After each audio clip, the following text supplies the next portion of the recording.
Hello guys! For today's mini vlog ay pupunta tayo sa vet dahil nakaschedule yung ating mga fur babies para sa kanilang 5-in-1 vaccine. So tara, let's go guys!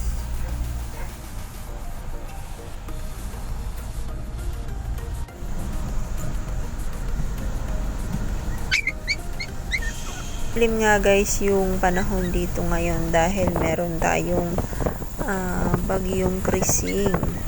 So medyo maulan nga guys ang panahon dito ngayon. Dito na tayo guys sa vet clinic.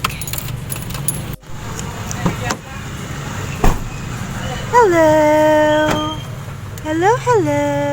Gising na! Gising na po!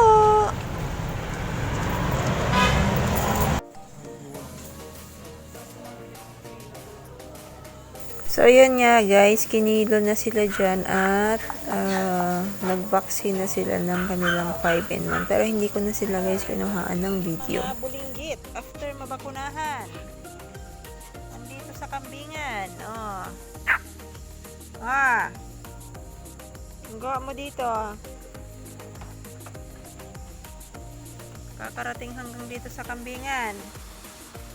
Oh, yun pa yung isa. Waffles! Man! Waffles! Ito man yung isa, nangungulit. Oh.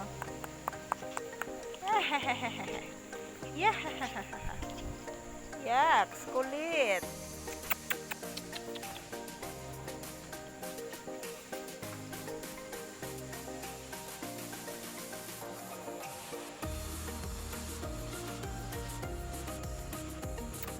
So, after nga guys ng kanilang 5-in-1 vaccine ay hindi naman sila guys tumamlay. So, yun lang guys ang ating update sa ating mga fur babies. So, see you in my next vlog. Bye-bye!